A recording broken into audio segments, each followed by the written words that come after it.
It's episode 114 of the Keto for Women show.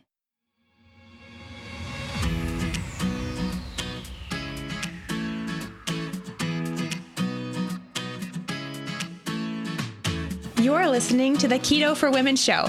This podcast provides the tools you need to create your own expression of a healthy ketogenic lifestyle so you can stop obsessing and start living. I'm your host and nutritionist, Shawn Miner. Now, let's get on with the show.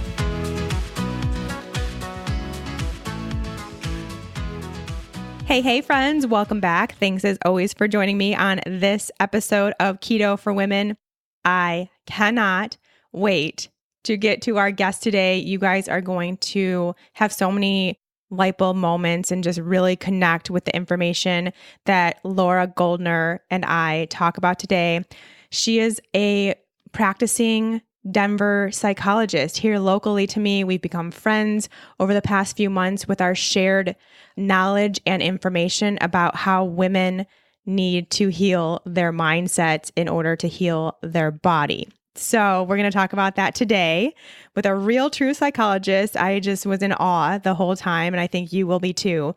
But first, I want to take just a quick second because I have some really big news that I can finally share with you. And if you've been listening over the past few months, I feel like I have been teasing you a little bit about these projects that I have coming up. So I now officially can reveal one of the two projects I have coming out this fall. So I want to take just a second right now to do that because it is happening soon and I want you to be a part of it. All right, let me introduce you to Empower Intensive, my new mindset coaching call series. So just think about that name for a second. Empower, my favorite thing to do for people. Intensive, like intensive. We're getting serious here. So yes, these are coaching calls that are going to be deep dives into the real reasons why you are stuck, why you're not getting the results you're expecting, why you're not feeling any better, you still have health issues, you're not losing any weight, etc. All these things, we're going to go over the real reason, which by now, I hope you understand, is because of your mindset.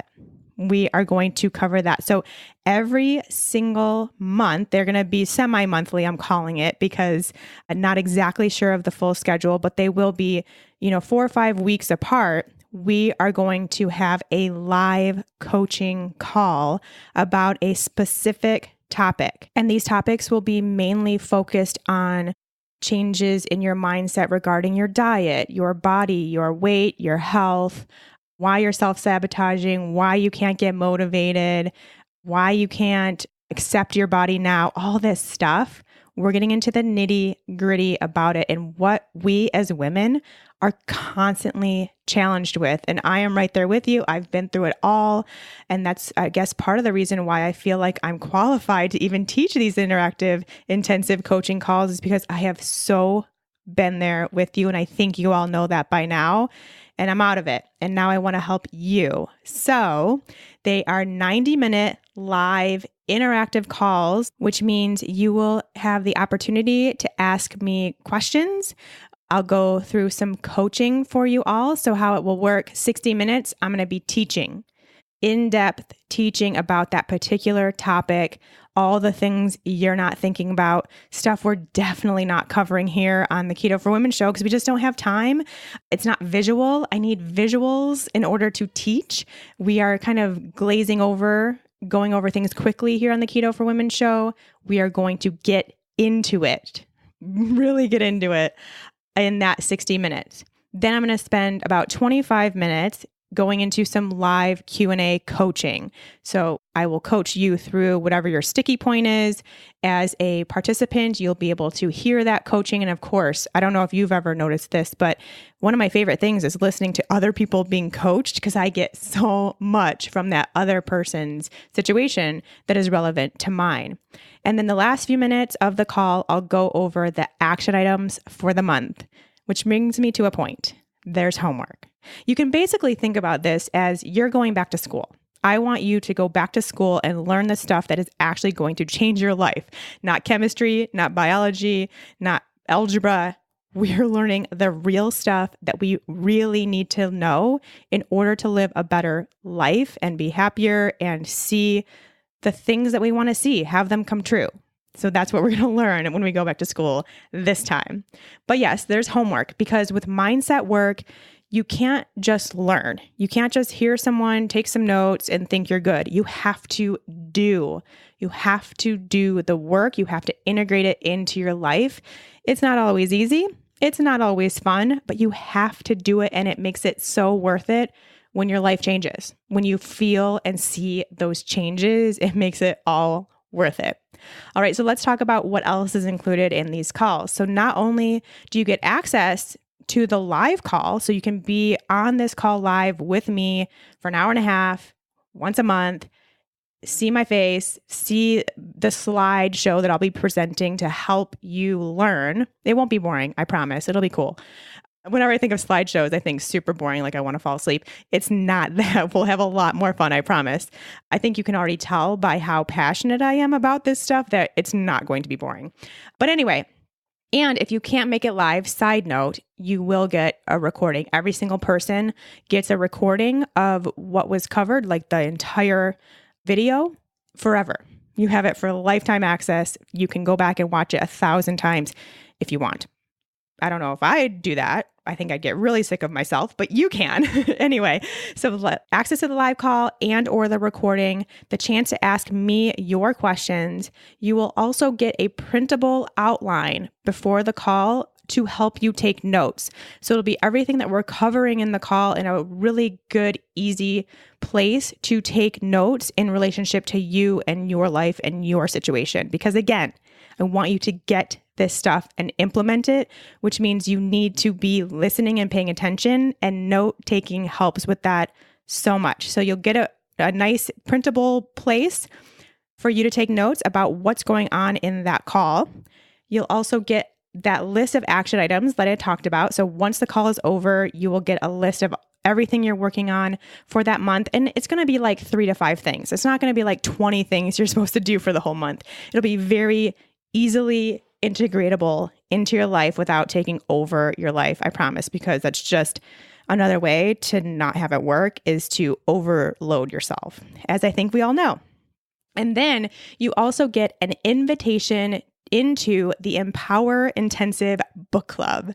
I have been wanting to have a book club for my whole life. Basically, I'm a huge reader. I love to read.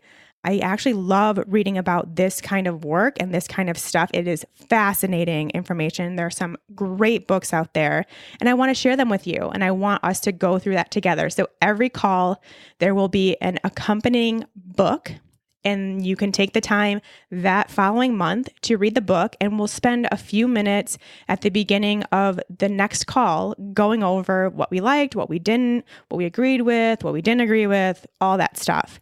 It'll be like an actual book club, but it'll be specifically regarding these topics like diet, body, diet industry, the lies you've been told, all that stuff. It'll be really, really cool. You get all that for your lifetime.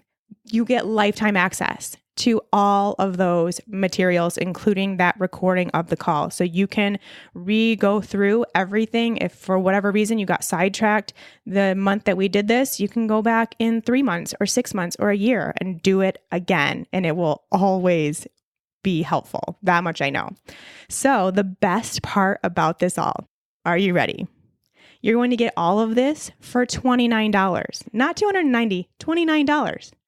The reason why I want to make this kind of work accessible to everyone, because everyone needs it. We all need it. We all should have the ability to change our minds and change our lives as a result.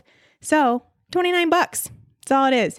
And I should mention that's per call, because I want you to have the ability to go a la carte with this. Maybe there are some topics that don't interest you. Maybe there are some that you really need. It's totally up to you and your situation.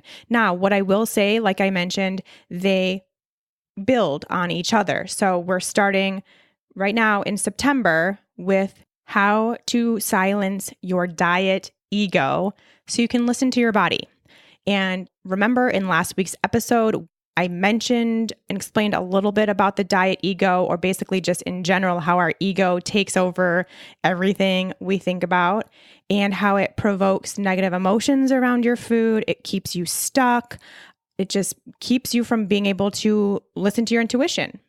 So you know a little bit about the diet ego, but now we're diving in way deeper into that voice in your head that's telling you what's good and bad, what's on and off the plan. It's telling you to restrict your food only so you go and binge, which is also responsible for that binge.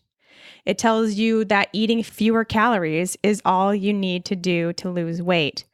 It's telling you a lot of things that are not true and are keeping you stuck and keeping you from doing the real work, which is with your mindset. That is the topic of the first call because it is also the very first step to healing any other mindset issues you have around your body or your diet. You've got to get rid of your diet ego and you've got to start tapping in and listening to your body, listening to your intuition, understanding what that even means, understanding what the difference is between your ego and your intuition. You've got to do all that first. So whether you're dealing with emotional or binge eating, body image issues, yo-yo dieting, not being able to get rid of the stories you've been told around diet and body from society, your mom, your dad, the diet industry, if you can't seem to calm that chatter, we need to talk. And we're going to do that soon. So if this sounds like something you could use, join me. The call is going to be September 3rd at 5 p.m. Mountain Time. Remember, if you can't make it live, you'll get a recording within 24 hours of the event, plus the exact same materials available to you forever. So no big deal. If you can't be there September 3rd at 5 p.m., you will still be just as much a part of the call as anybody else. You just won't have the possibility of asking me any live questions. All right. So silencing the diet ego so you can finally listen to your body. That registration for that call is open right now. Okay. Right now, you can reserve your spot. Of course, spots are limited. Anytime there's anything live, spots have to be limited and they are given on a first come, first serve basis. Once they're gone, they're gone. No ifs, ands, or buts, no exceptions. If you know you want to spend just $29 to take this first very important critical step to healing everything about your mindset and how you view food and your body, you need to be there. You're going to head to SeanMiner.com/empower. That's EMPOWER. SeanMiner.com/empower. You will be able to sign up there. You can also go to SeanMiner.com/mindset. This is very important. SeanMiner.com/mindset and sign up to be a VIP so you get to know this schedule for the rest of the calls as we go through this monthly series. So when the topics come out and when the schedule comes out, you will be the very first to know and the very first to be able to enroll. So if you're interested in this, and my second mindset project that's coming out very soon, you will want to get on that VIP list because that will basically ensure your spot in these future calls. And it lets me know too that that is something that you're interested in and that you do want to be notified. It's that easy. All right. Empower Intensive, our first call, September 3rd, how to silence your diet ego. You can be there. You can get the recording. For those two options, you have to go and register. Or you could not be there and not get the recordings and it's not something you're interested in. That's totally cool too. But go get your spot now if you are interested. All right, now let's get into this fabulous episode with Laura Goldner. Let me give her a proper introduction here. She is a licensed clinical psychologist. She earned her doctorate in psychology in 1999 from the University of Denver's Graduate School of Professional Psychology. She got her BA from Vassar College. Laura has experienced being both a stay-at-home mother and a working mother and understands the challenges and joys of both. In practicing what she preaches, yoga and meditation are an important part of her mind-body connection and self-care, as is quiet time in nature and outdoor pursuits. As a psychologist, Laura uses clinical skills and expertise combined with personal experiences gained from motherhood, marriage, divorce, and life to help women listen to their instincts, find their own voice, and create the changes they desire in life. She has worked with clients of all ages since becoming a therapist over 20 years ago, helping people with many different life issues. She uses a collaborative approach to therapy, drawing from a wide variety of modalities to help women move from where they are to where they want to be.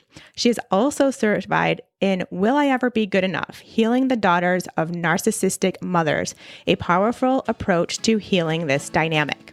All right, I can't wait for you to hear from Laura. Let's do it.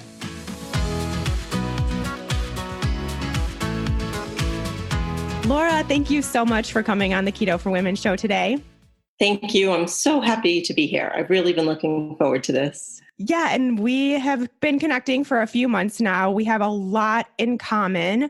And so I'm really excited to basically spend a few minutes picking your brain based on what you do in your practice. So you are a psychologist in the Denver area, and you specialize in women and moms. Yes. But then you have even further found more of a specialty, specifically talking to women about food issues, body image issues, self-love, self-care issues, and all that good stuff that we talk about so much here on the Keto for Women show. So it's obviously a match made in heaven right now. Already, we know this.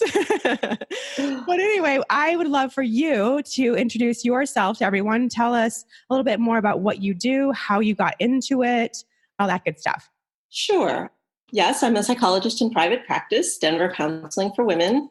And when I started forming my private practice about maybe 10 years ago, I really was just looking at who were the people I felt most connected to, most successful with, most passionate about working with. And it was really helping women who are in transitions, because I think those difficult, messy times in life, whether it's, ending college and starting a new career, moving into a relationship, getting married, having children, menopause, all of these things, or getting divorced, there are these really difficult, exciting times that everything gets thrown up in the air. And as difficult as it can be, it's also this really valuable time where kind of the scab gets ripped off and stuff comes up. And it is an opportunity for enormous insight, for enormous healing, and shifting the direction of your life. And, I think when women are in their best place, really grounded in themselves and self-love, everybody around them benefits. The whole world is better. The whole world is better off when we're all in a good place. I would agree with that. Yeah. And so I think it sounds like it just kind of naturally unfolded for you that there were women coming to you, and they probably came to you in these transitions, and that's when they needed help and your guidance. Did you find when that happened that a lot of the issues they were having then kind of spurred into having food and body images, like around those times is when we start maybe comforting with food, we start being really mean to ourselves and that kind of thing? Yeah. I mean, it is rare to find a woman who is completely at peace with her body, who is completely at peace with food, who is, has this wonderful, varied, self-soothing tool bag. And so, this was one of the issues that in the general practice of working with women and moms became this cluster of really frequently occurring issues. And even if somebody was explicitly coming in to sort of, talk about food or talk about weight loss or getting healthy, it isn't just about that. I think sometimes food and weight and health issues are actually just the ground on which other stuff is getting played out. Oh, yeah, absolutely. I think that is the most common reason. Do you see that a lot of that is coming all the way from like childhood and things we learned growing up, and then now we are trying to play that out in our adult life? Oh, absolutely. I mean, what we learned on our own homes and kitchens growing up, and even going back generations. Hmm. I discovered I carried, 3 generations back of being, poor Russian peasants and used to be like afraid of an empty fridge. Yes, that's so true. So I think there's things that we carry both overtly and covertly from our families of origin and our, like I said, even our ancestral lineage. We just carry things with us that we aren't conscious of. Yes, exactly. So when you talk to these women, how do you even approach that, especially for someone who doesn't even know that they have this stuff going on, that is just kind of, thinking, oh, I went through a divorce. Now I'm really unhappy.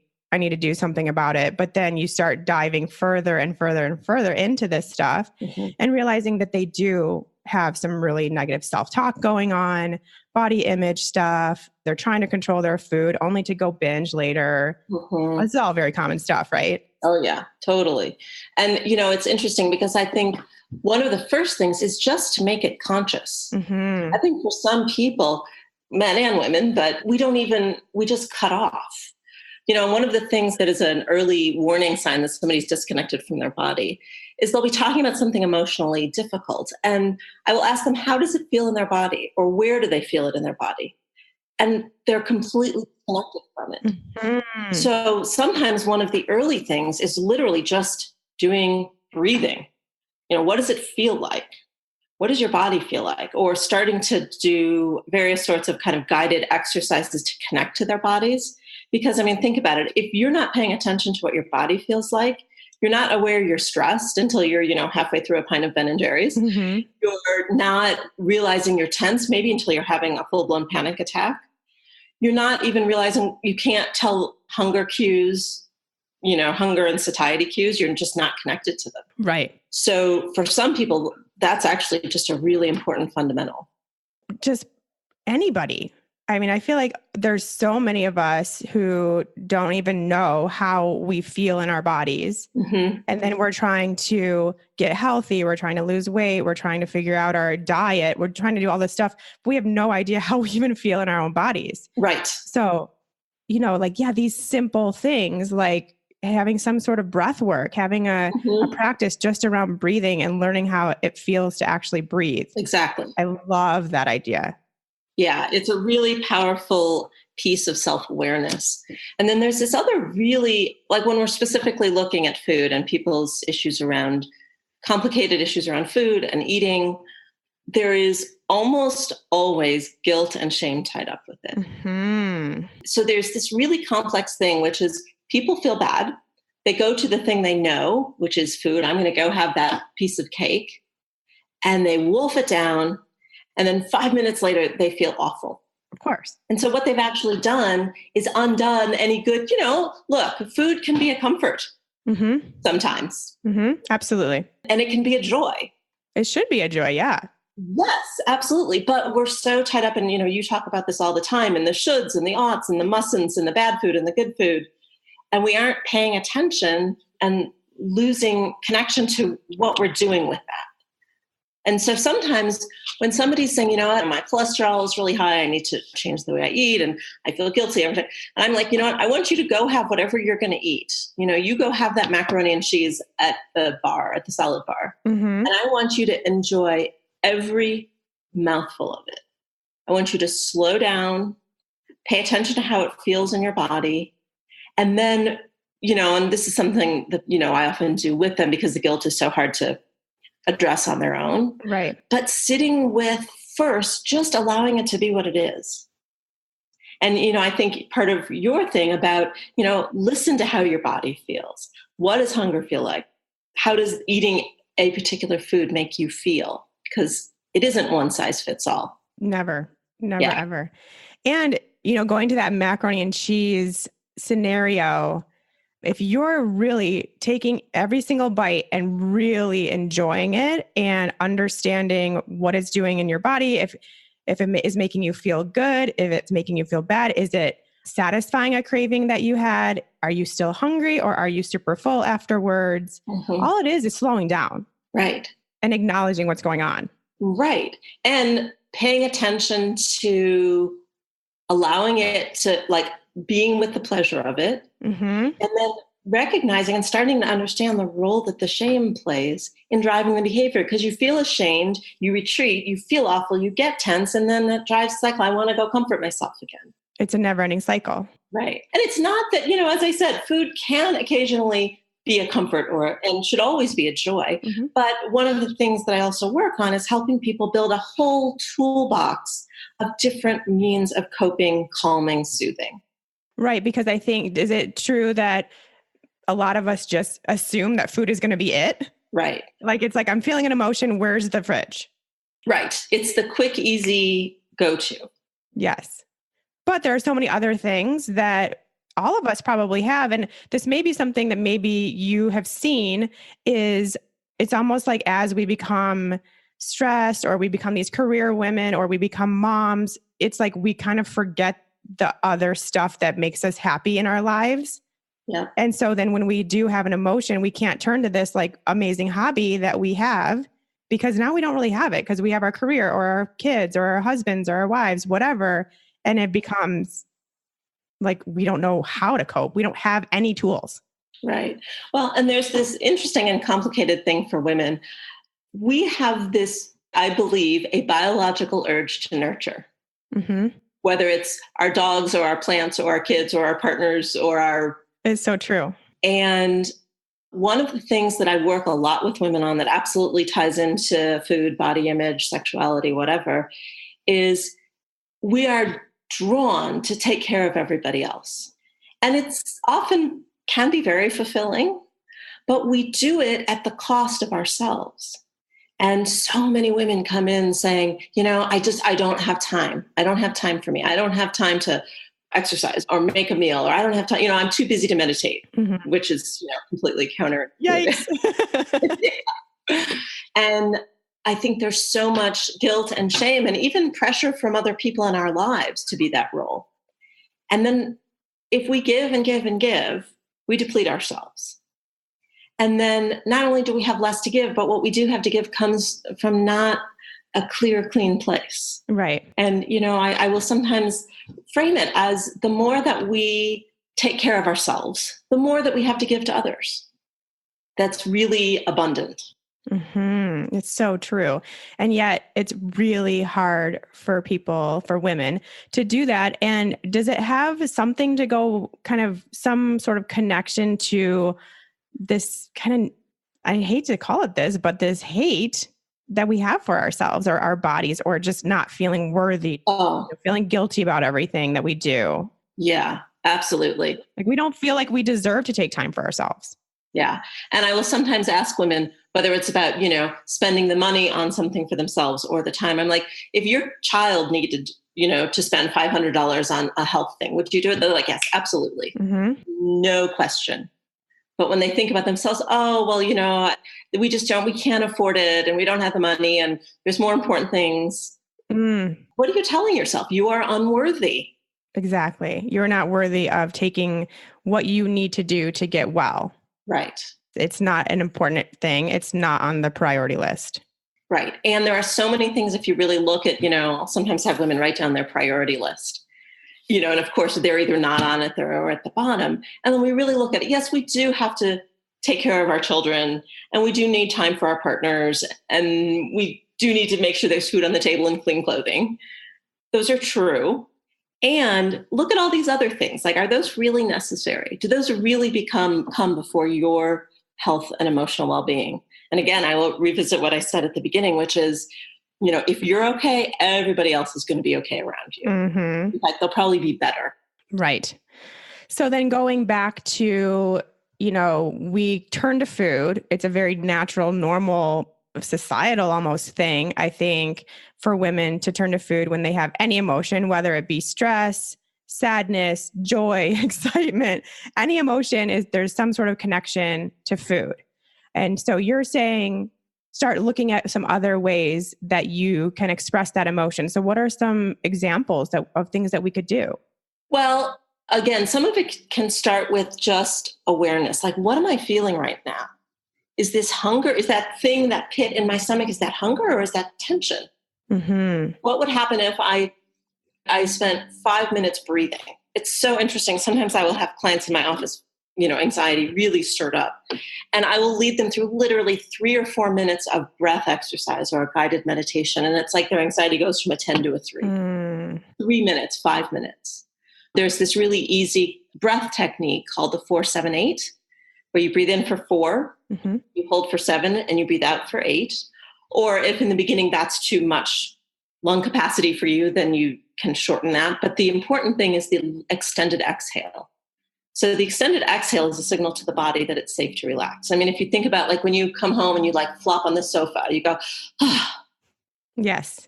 I think a lot of people think deep breathing is this, and that's the sound we make when we're frightened or when we're startled. Right. So doing extended exhale breathing can be a really very quick way to calm yourself. Oh, I love it. And then there's lots of other things that, writing about it. One of the things that I will sometimes do with women who are trying to change their, that pattern is to simply spend maybe a minute before they start eating saying, what are they feeling in their body? What are they feeling in their mood? What makes them want this particular thing they're going to eat?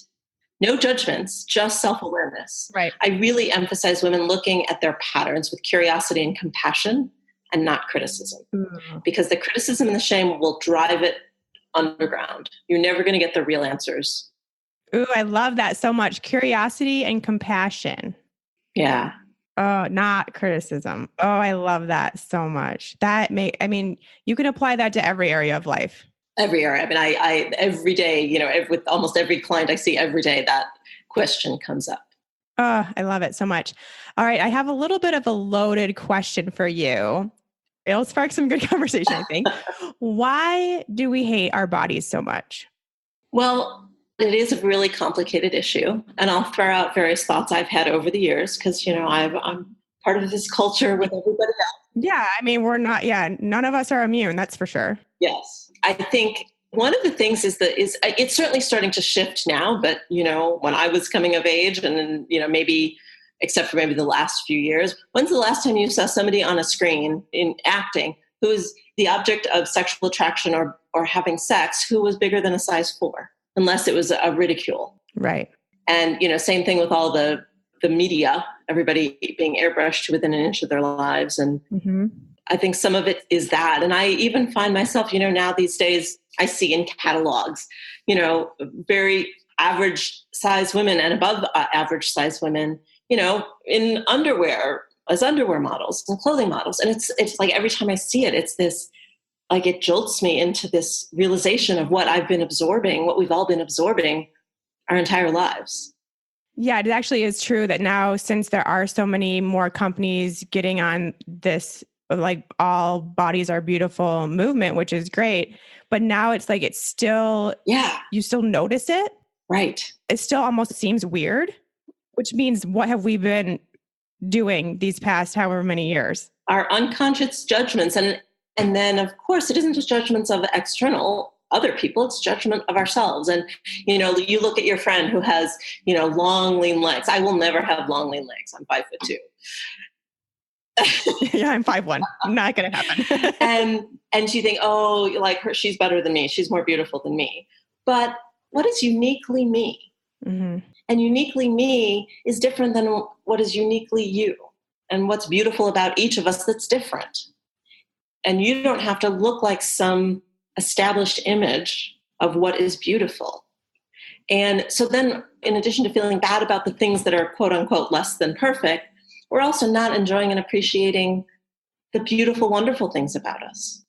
Yeah, we're too busy focusing on the stuff that we want to change or just even being mean to ourselves to have time to think these positive thoughts, which is really when change happens. Yeah.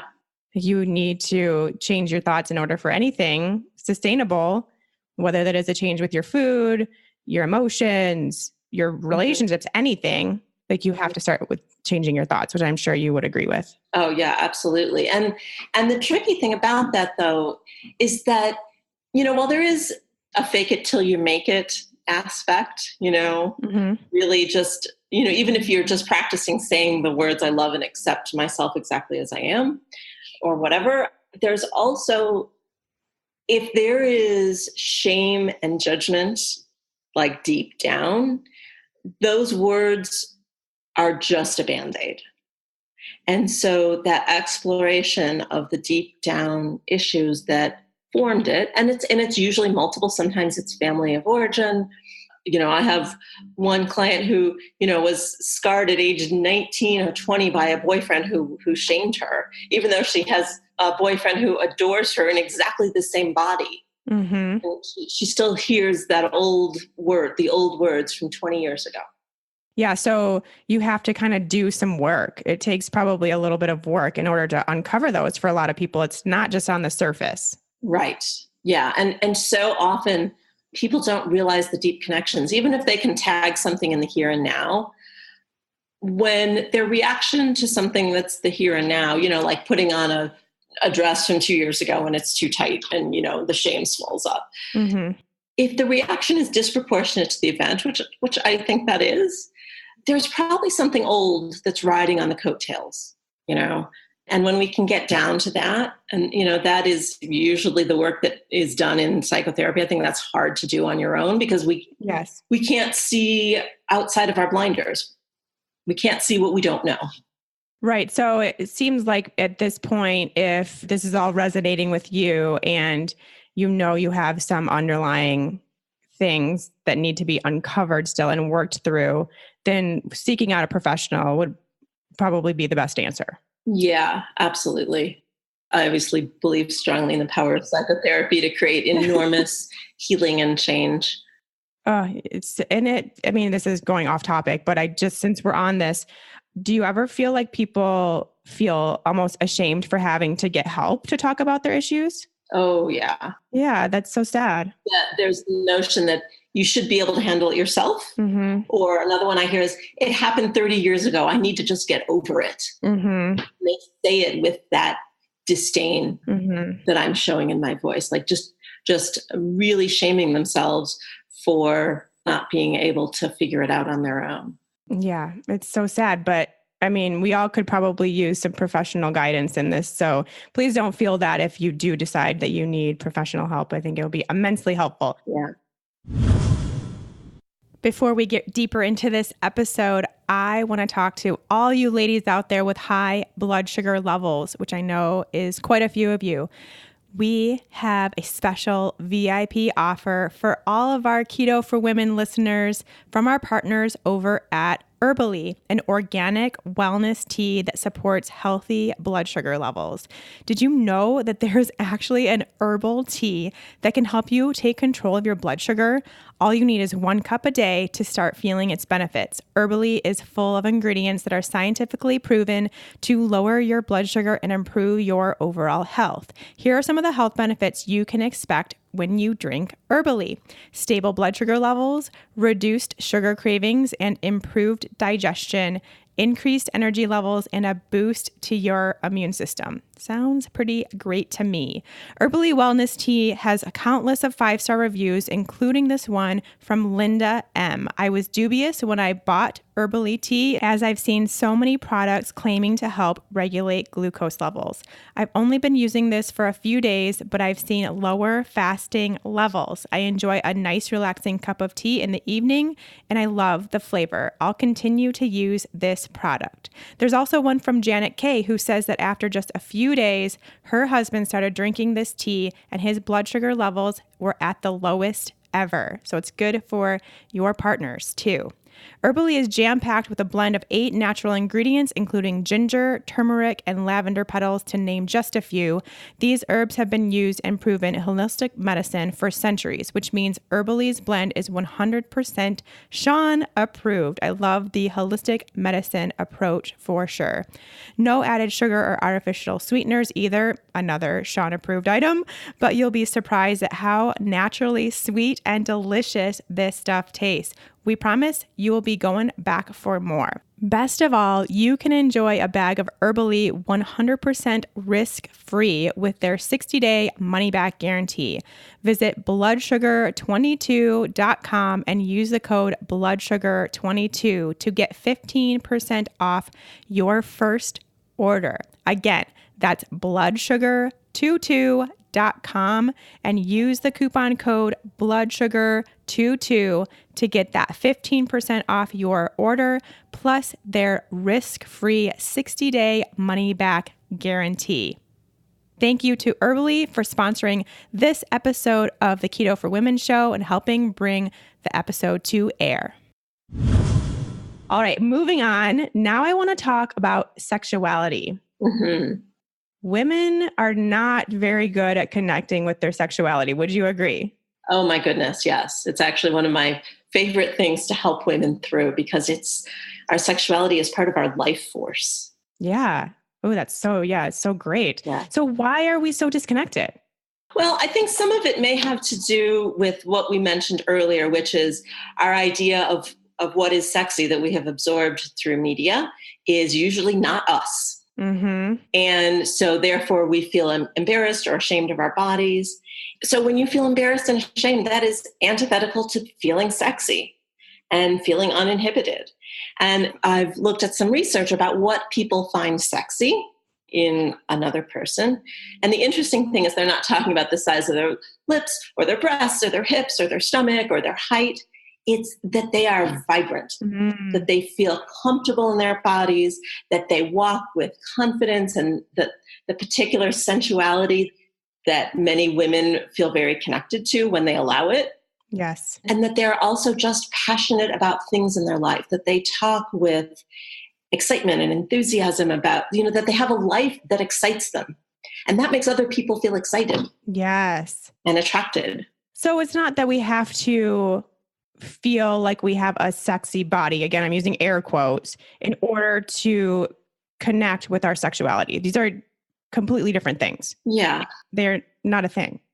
Well, and I think the caveat I would put to that is part of feeling comfortable in your body is feeling healthy, feeling strong, feeling energetic. And I don't mean strong, I can, bench press 100 pounds. I mean that you aren't spending your day feeling tired and draggy and, just not even wanting to touch your body because you feel so uncomfortable with it. Mm-hmm. Mm-hmm. Yeah, just comfort and confidence every single day, no matter what it is that you look like or right, whatever goals you may have. That's so huge. It's so huge. And so when we can... And sorry. Yeah, go ahead. I was just saying there's this other thing about adorning ourselves. Mm-hmm. That I think is actually really important. I don't think it's just a modern, a Cosmo magazine inspired thing. Women have been adorning themselves and each other for millennia. And treating yourself like you are worthy of looking beautiful and feeling beautiful. And, a lot of people say, well, I'll get new clothes when I lose weight. Mm-hmm. Meanwhile, everything they're wearing is old and tight and uncomfortable. When I lost about 25 pounds about 10 years ago, 15 years ago, after my stay-at-home mom days. It started where I was like, all right, I'm tired of these. I went out and bought clothes that I felt comfortable in, that I felt pretty in again, rather than just, hanging around in sweatpants. And so that reconnected me, with that part of me that I used to enjoy before I completely lost touch with it. Becoming a mother. Yeah, which I think is really common. No matter what, no matter if you're a mom or not, whether you are a businesswoman or not, whatever it is, you still deserve to feel beautiful, to feel confident, to do what you need to do to get there. Even if you do want to still lose 50 pounds or whatever, you still have to every single day feel that. Right. And that is part of that, making time for yourself. And there's not one right way to do it. I explained what worked for me, but, whether it's spending time, putting on makeup because you enjoy doing that, or taking a walk outside because you really like being outside in the sun. Not like an exercise walk. I'm going to go, walk 5,000 steps, but just doing things that feel good in your body. And I think that there's a direct connection between feeling good in your body and feeling sexual. Yes. Again, there's a lot of intervening things that can interfere, but I do think that is a fundamental. And so then when women are able to connect with their sexuality, how does that impact the rest of their lives? Like, why is that so important to us? So connecting with their sexuality starts with themselves, right? Feeling and loving yourself and connecting to that particular feminine polarity, however that expresses itself for you. And that is, there's not one way that has to look, but that you just feel comfortable and alive. Mm-hmm. And then you are transmitting that. If you have a partner, you are transmitting that to them. And, the other reality is that when you're having sex that you enjoy, it's soothing, it's comforting. We talked about the toolbox. Sex is certainly one of those tools. Mm-hmm. You feel connected to somebody else. You're feeling hopefully their loving acceptance of you. Mm-hmm. So important. Yeah. That is all so important. Mm-hmm. All right. Now I want to move on to emotional eating. And we talked about this, obviously, we've kind of been brushing on it the entire episode, but more so, you went on your own keto journey. I did. Not too long ago. I went through the Fat Burning Female Project, which was awesome to have you. But you, in that process, kind of had your own little epiphany with something else that could be going on with emotional eating. Yeah, I was fascinated. Before I did the keto, I was generally a pretty healthy eater, but I was more even though it was like quote unquote good carbs, brown rice and, quinoa, and there was still more carbs than I was realizing was good for me, which, my body was clearly telling me. And that was what led me to keto. And I had always been somebody who I thought I needed to eat every 3 hours. Like I couldn't go too long without eating. And I would often label it as boredom eating or emotional eating and what I realized going through the keto program was I wasn't hungry. And I would sometimes go 5 or 6 hours and realize I hadn't eaten. I wasn't thinking about it anymore. For so many people, this thing of their life is thinking about what they're going to eat next and preparing so they shouldn't be hungry and using it as, again, what they're calling boredom eating or hunger eating, I think may be, at least in part, actually their body's reaction to the carb crash. Absolutely. And they feel that feeling that they're associating, that they're tagging as, boredom or comfort eating. And really it's just your body, the insulin cycle or all the other things that are contributing. And, of course, it's never hard for us to look into our day and tag something as the cause of our boredom or our need for emotional comfort, right? Throughout the day, we have stuff. Right. But what if it isn't emotional eating? What if some piece of it is, this is just because I am eating too many carbs and I'm not having enough protein and fat? And in some ways, that can eliminate a whole aspect of what we've been talking about, which is, looking at what are the emotional aspects of eating. Right. And this is why I think it's so important, even though I don't believe in diets and food rules and all that stuff, I still really get behind the keto transition because I think it's really important for women to stabilize their blood sugar in the way that you're talking about. It makes it so much easier to understand when you truly are emotional eating and also really be able to get in touch with yourself and be able to eat intuitively, because that's going to be really hard to eat intuitively when your blood sugar is crashing. Right. And you need to figure it out. Not only when your blood sugar is crashing, but maybe you're not recognizing that as a blood sugar crash. Exactly. Yeah. You don't have that connection made. Right. If that exhausted feeling is, I'm so tired from my day, or I'm so exhausted from that meeting, or I'm so upset and I'm just going to go have, whatever. Yeah, exactly. So I think I love that you brought that up. And I love that that was something that you saw in your own journey, because that is one of the biggest bonuses, biggest benefits of doing the Fat Burning Female Project, going keto, is women are like, all of a sudden I'm not emotionally eating, like I'm not hungry. I'm going hours without even thinking about food. And that just opens the door to like this world where you can actually really get in touch with your body and what it truly wants and needs without these forces, which like insulin's a pretty strong force. Like it's going to drive you straight to the refrigerator when you need food. So if you can get that under control, then you have a lot more ability to connect with your body in that way to understand what it truly wants and needs. So regulating the blood sugar, I think, is a huge piece to where we can then be really free and really connected with our body when it comes to food. So I'm glad that you noticed that too. Yeah. Yay. So exciting. All right.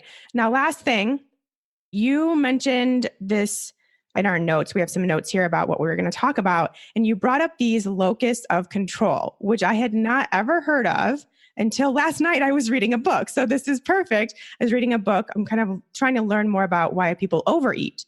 And this was something that was brought up in terms of goals. So creating goals where there's two different types. There's external locus of control versus internal locus of control. So can you tell us a little bit about that? Because I think we all are going to be able to connect with this for sure.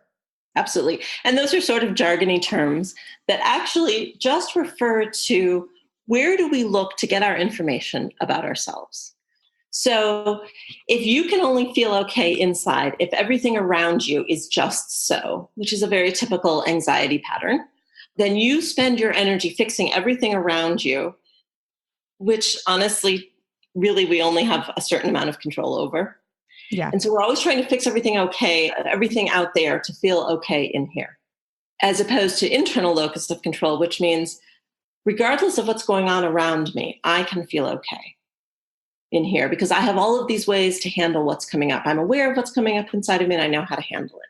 And a way that might specifically apply to your listeners is, here's all these things I should eat and I shouldn't eat out there. Here's the list. Or I'm going to follow this diet or that diet or whatever. And rather than let me experiment with different things and see how I feel. Paying attention to, you're talking about the food cues. How does a particular food make me feel? As opposed to how does it make somebody else feel? You've talked about eating sweet potatoes again. Mm-hmm. You've discovered internally that they feel good in your body. Mm-hmm. The reality is they don't feel good in my body. That doesn't make sweet potatoes right or wrong. It's just they're different. Right. If I'm following what's right for you, the external locus of control, I'm not paying attention to what's right for me. How does that food make me feel? Mm-hmm. So then is it a place where we'd kind of want to be able to see past that external locus of control? Well, I think what it is starting to pay attention to more how we're feeling, what we're needing, and also to be able to pull that apart from what we think other people think or what they think we should think. So starting with yourself rather than starting from the outside. It's not to say that we don't have needs for, doing things in the outside or getting useful information from the outside. But just because somebody else says it doesn't mean it's true for you. That's something that only you can test in yourself. Do you find that people have a hard time getting into this internal place where they can understand that? It's almost like the external is bearing entry from that. Oh, it is such a powerful force for people to shift that focus of paying attention to how they feel first, going back to, again, prioritizing their own needs, being aware of how they're functioning, and trusting themselves. Mm-hmm. I think we so tip our preference to what other people think about us or what other people think we should be doing versus what feels right inside. And that is a journey of learning to listen to it and to tell the difference between intuition and fear inside of us. Yeah. When I was reading this book, the example she gave, I was like, oh man, this is a lot of people that listen to this podcast, which was saying, I'm just putting in keto here, I'm doing keto for health, but then really in the back of their mind, they're like, but I also need to lose 20 pounds for my daughter's wedding coming up. Right. And so that's really the driving force, but they're saying I'm doing keto for health, but then they also have this other little thing here that's kind of more important. Right. And then that sets them up for failure. Exactly. And I think one of the biggest gifts you have given to your listeners is this notion of this isn't a quick fix. Mm-hmm. This is something that may happen over months or years of transitioning and healing your body. And also the whole stop weighing yourself, that was such a gift to me personally. Oh, good. It isn't about how much you weigh, it's how you feel. Yes. Another perfect example of internal versus external locus of control. And the interesting thing is I lost maybe 1 pound on the keto diet. I feel so much better. My clothes fit better. It wasn't about, this wasn't a success because I didn't lose weight. It was a success because of how I feel. And now you have a lot more information about yourself and it's become a lifestyle. You're learning how to make this work for you and it changes every day, but you are very in touch with how things make you feel. Right.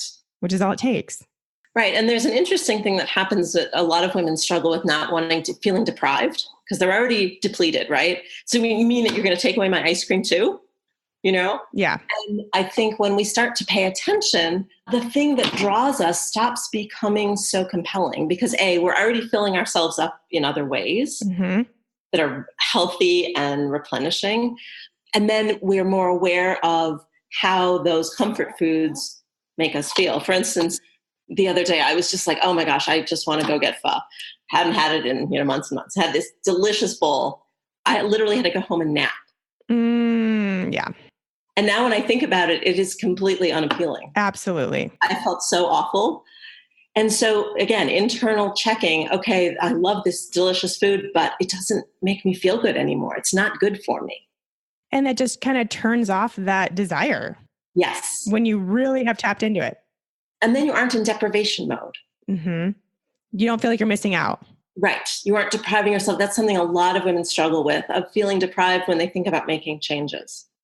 But when you can shift that mindset, it isn't deprivation. It's actually this lovely self-care. Yeah, exactly.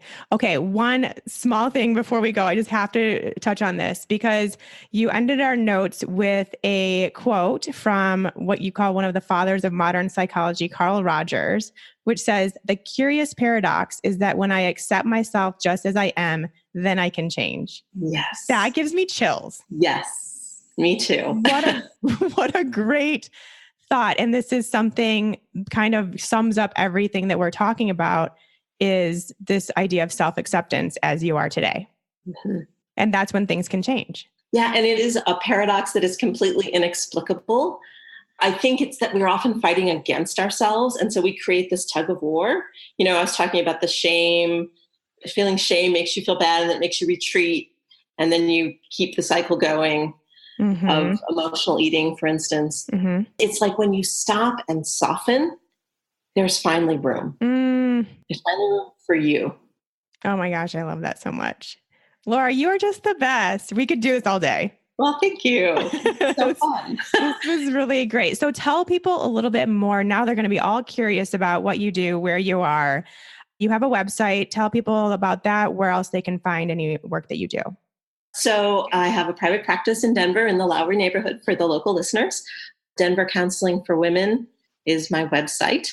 And I'm in full-time private practice. I love it. It's so great. Do you see people from a distance? Well, there are some tricky rules around that with the licensing board that we're still sort of trying to figure out. So in the role of psychotherapy, I can't do distance therapy. Gotcha. Okay. But I do have some people who travel to Denver. And so I see them, when they're here, and it's occasionally okay to, kind of maybe do a follow-up or something. Yeah. Video session or something. But well, we have lots of local listeners, so I'm sure they'll be getting in touch. Well, thank you so much, Laura, for coming on. It was really a great conversation. Like I said, I just want to keep talking to you because it just means so much. Everything that you're saying is so critical to all these ladies, like their health, their longevity, feeling good about themselves. It's so important. Well, thank you. This is super fun. And, when I discovered you about 6 months ago on your podcast, it was just so thrilling, just personally, but also in both of our shared role of helping women. Your approach to helping women think about themselves and food and their bodies is just completely, like you said, we are just soul sisters in helping women move forward. Yes, exactly. Well, we'll have to do this again. I'm sure everyone would love that. So we'll be in touch. Okay, wonderful. Thank you so much, Dawn. Thank you.